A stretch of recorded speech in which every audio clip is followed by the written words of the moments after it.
Escribió Voltaire, hombre de razón en tiempos de sin razón.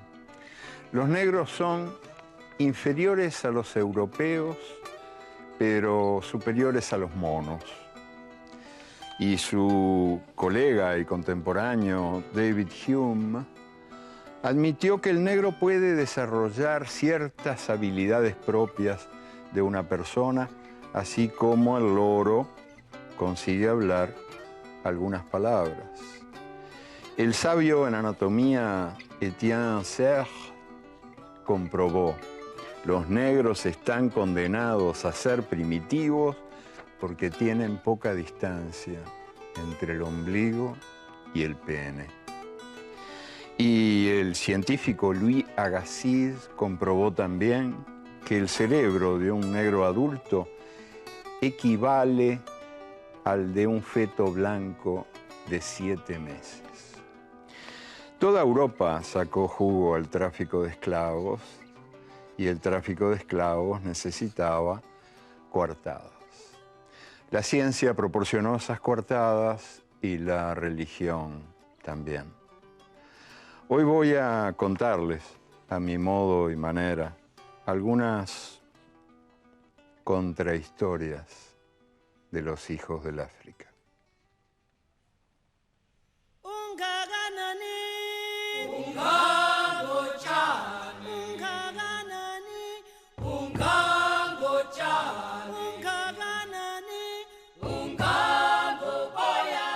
Desde el punto de vista del oriente del mundo, el día del occidente es noche. En la India, quienes llevan luto visten de blanco. En la Europa antigua, el negro, color de la tierra fecunda, era el color de la vida, y el blanco, color de los huesos, era el color de la muerte. Según los viejos sabios de la región colombiana del Chocó, Adán y Eva eran negros, y negros eran sus hijos, Caín y Abel. Cuando Caín mató a su hermano de un garrotazo, tronaron las iras de Dios, y ante las furias del Señor, el asesino, Caín, palideció de miedo y de culpa, y tanto palideció y palideció que blanco quedó hasta el fin de sus días. Los blancos somos todos hijos de Caín.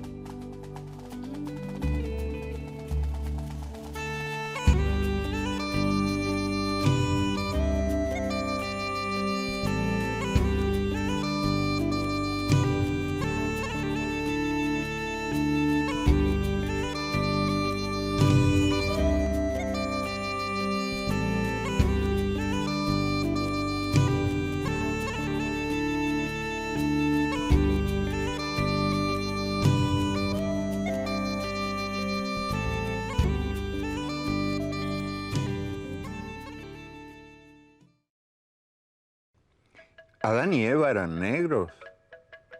Bueno, al fin y al cabo, en África empezó el viaje humano en el mundo. De allí venimos, todos. Desde allí emprendieron nuestros abuelos la conquista del planeta. Y los que más se alejaron del sol fueron los que recibieron los colores más pálidos en el reparto general de colores. Ahora las mujeres y los hombres, arcoíris de la tierra, tenemos más colores que el arcoíris del cielo. Y somos todos somos africanos emigrados. Quizás nos negamos a recordar nuestro origen común porque el racismo produce amnesia, o porque nos resulta imposible creer que en aquellos tiempos remotos el mundo entero era nuestro reino, inmenso mapa sin fronteras, y a nadie se exigía más pasaporte que sus piernas. Yer malega kaya, yer kuner sambade, yer onyale ka kuboiga, maliganda de kurkoda.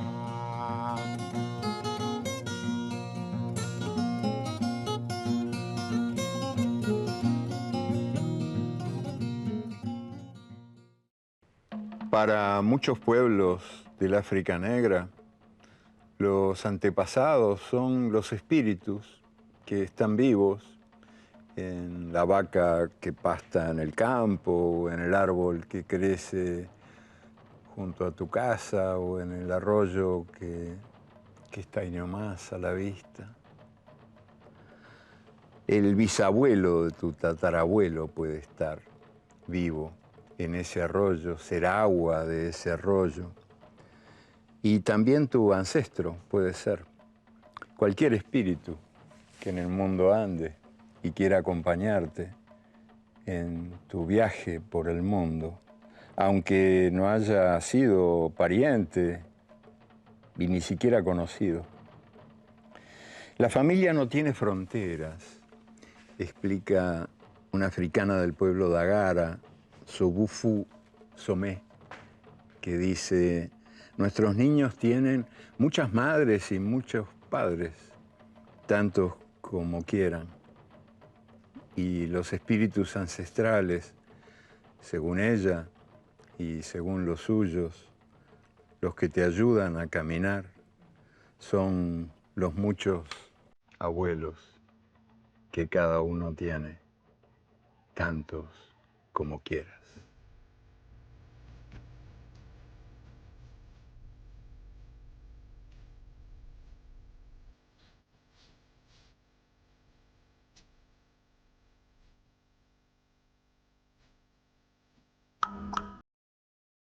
Los esclavos subían temblando a los barcos, porque creían que iban a ser comidos, y tan equivocados no estaban. Al fin y al cabo, el tráfico negrero fue la boca que devoró al África. Ya desde antes los reyes africanos tenían esclavos y peleaban entre sí, pero la captura y venta de gente se convirtió en el centro de la economía africana y en el centro de la vida del África, solo cuando los reyes europeos descubrieron que ese era el más brillante de los negocios posibles.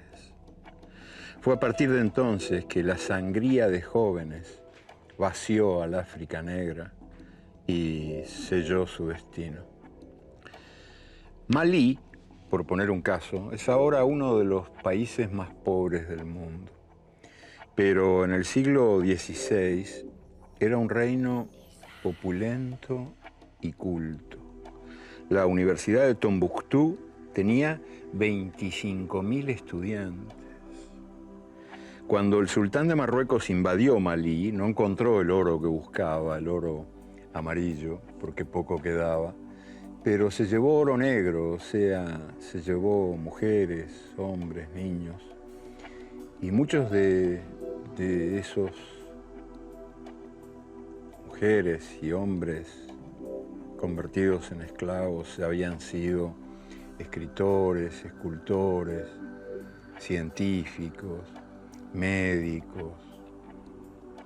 Fueron embarcados con destino a las plantaciones de América después de ser marcados a fuego y después de ser bautizados. La máquina esclavista exigía brazos y la cacería de brazos exigía guerras. Entonces, la economía africana pasó a ser una economía de guerra en la que cada pueblo devoraba al otro y cada reino peleaba con el reino vecino. Una guía comercial publicada en Holanda en 1655 para orientar a los mercaderes holandeses enumeraba las armas más codiciadas en las costas del África y también las mejores ofrendas para halagar a aquellos reyes de opereta, reyes de utilería. La ginebra, por ejemplo, era muy valorada. Y por un puñado de cristales de Murano se podía uno llevar 7 hombres.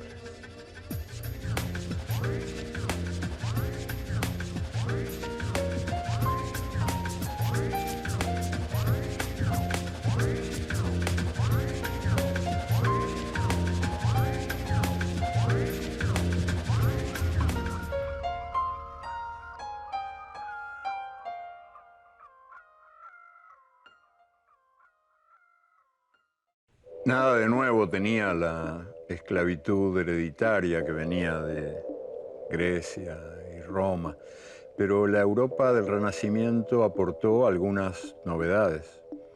Por primera vez la esclavitud estaba determinada por el color de la piel y por primera vez la esclavitud era el centro del comercio internacional. Breve historia del intercambio entre África y Europa. Durante los siglos XVI, XVII y XVIII, África vendía carne humana y compraba fusiles. Cambiaba brazos por violencia. Después, durante los siglos XIX y XX, África entregaba oro, diamantes, cobre, marfil, caucho, café y recibía Biblias. Cambiaba la riqueza de la tierra por la promesa del cielo.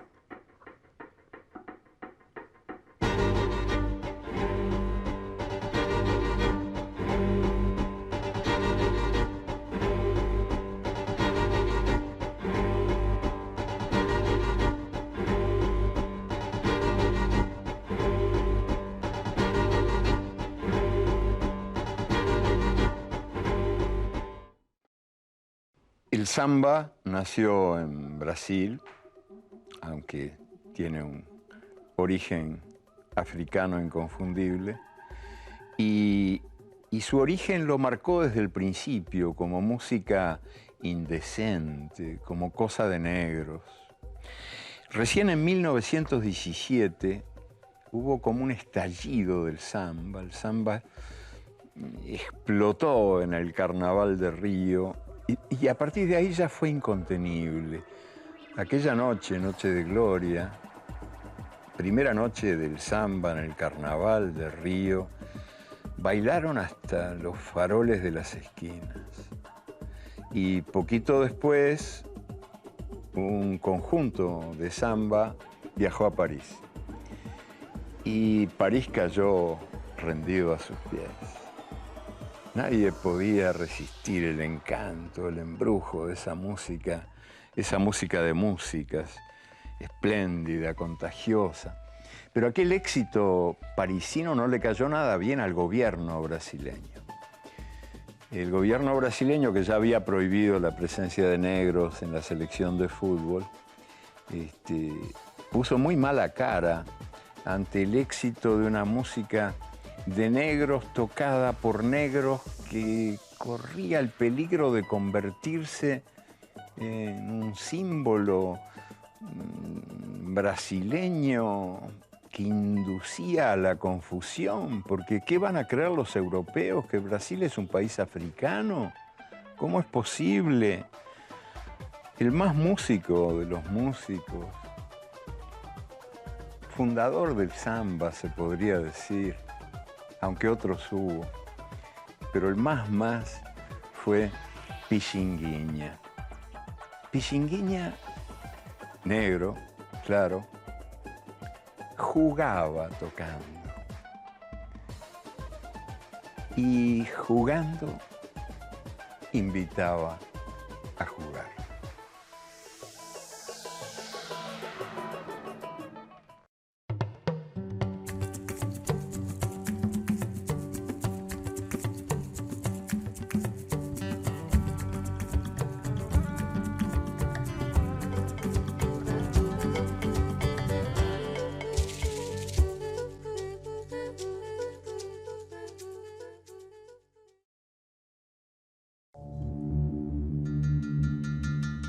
En el año 1915, en pleno auge de los linchamientos en el sur de los Estados Unidos, se estrenó la película de Griffith, El nacimiento de una nación.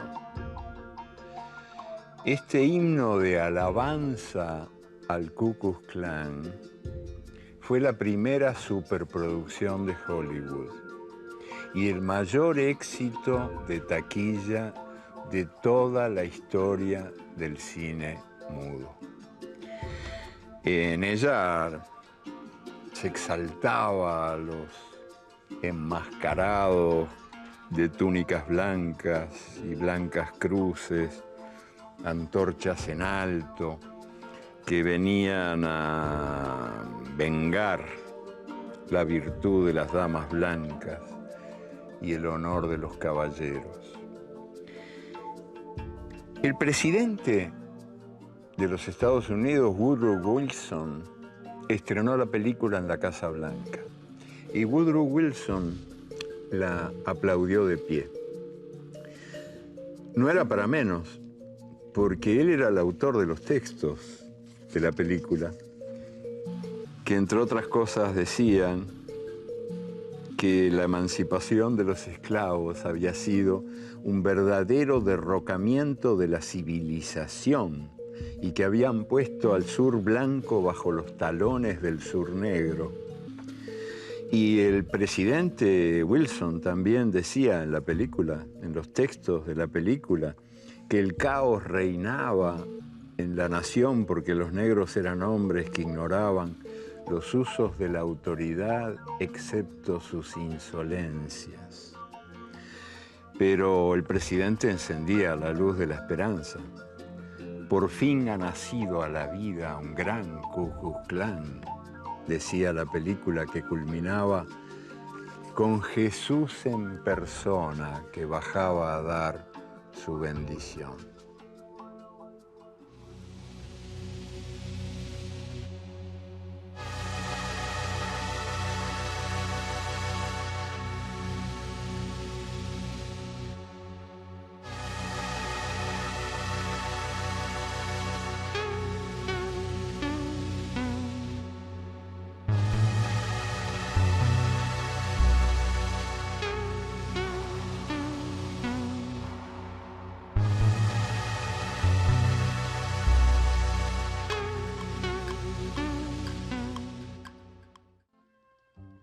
De los esclavos proviene la más libre de las músicas. El jazz es hijo de los burdeles de Nueva Orleans y nieto de los esclavos de las plantaciones de algodón en el sur de los Estados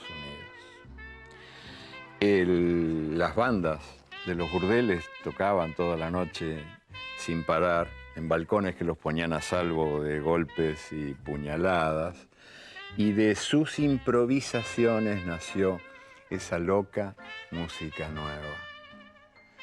Allá por el año 1916, un muchachito más bien tímido se pudo comprar por fin una corneta propia, realizó el sueño de la corneta propia y tocó. Él, que repartía diarios, leche, carbón, descubrió que lo suyo era la música y tocó desperezándose y desperezando las melodías para que en plena noche pudiera nacer el día. Se llamaba Louis Armstrong y él también era, como el jazz, nieto de esclavos, hijo de los burdeles. Within the circle of your arms, I love to dance the night away. within the circle of tender embrace. You got the whole wide world for me. Yes, you got the whole wide world for me. For me.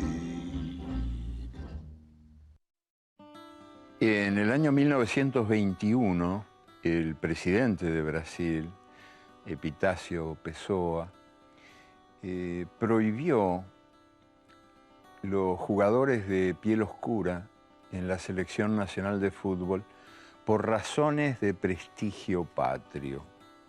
Sin embargo, el Brasil había sido campeón del último sudamericano gracias a un jugador espléndido, mulato, se llamaba Friedenreich, Arthur Friedenreich, porque era hijo de un alemán y de una lavandera negra, y había conquistado tanto éxito popular que sus zapatos de barro se exhibían en la vitrina de una joyería de Río de Janeiro. Friedenreich fue la primera estrella del fútbol brasileño y no resultó nada casual que fuera mulato, porque a partir de ahí los grandes jugadores de la historia del fútbol de ese país, probablemente los mejores del mundo, han sido jugadores mulatos o negros, pero les ha costado unos cuantos años ese reconocimiento. El propio Friedenreich, por ejemplo, siempre llegaba tarde a la cancha, era el último en llegar, porque se planchaba las motas dificultosamente con un peine, le llevaba eso por lo menos media hora, hasta que al final no se le movía ni un pelito cuando cabeceaba la pelota y metía sus muchos goles. El fútbol era, en aquellos años, primeros años del siglo XX, todavía era una diversión elegante para después de la misa y por lo tanto era cosa de blancos. El Club Fluminense, por ejemplo, de Río tenía un único jugador mulato. Se llamaba Carlos Alberto. Cuando entraba a la cancha, el público le gritaba "Pó de arroz, pó de arroz, pó de arroz", que significa polvo de arroz, porque con polvo de arroz se blanqueaba la cara.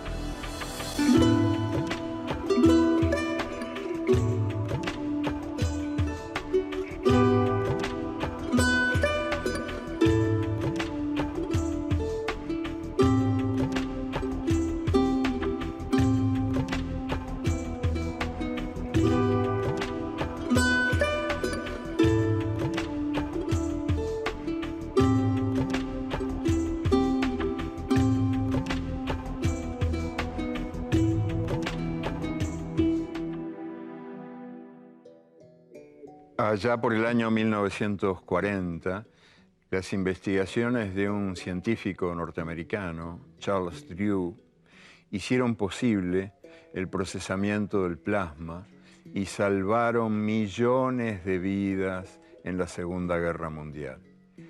Cuando los Estados Unidos se metieron en la guerra, el Pentágono emitió una orden prohibiendo la mezcla de la sangre negra y la sangre blanca, para que lo que estaba prohibido en la cama no se hiciera por inyección. Y Charles Drew, que para entonces era el director de la Cruz Roja de los Estados Unidos, comentó: ¿qué disparate es este?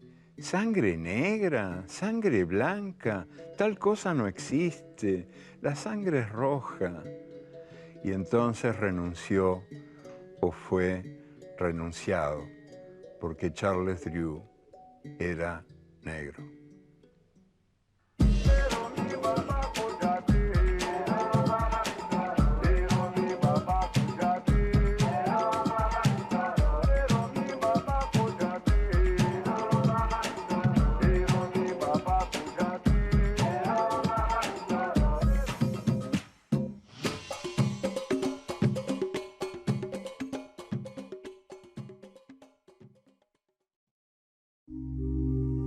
Los esclavos negros trajeron a América sus dioses alegres y peleones, y su certeza de que cada persona tiene dos cabezas y dos memorias. Una cabeza de barro, que será polvo, y otra cabeza por siempre invulnerable a los mordiscos del tiempo y de la pasión, que es la cabeza que te espera en el espacio sagrado más allá de la muerte. Y también dos memorias, una memoria que la muerte mata, brújula que acaba con el viaje, y otra memoria, la memoria colectiva que vivirá mientras viva la aventura humana en el mundo.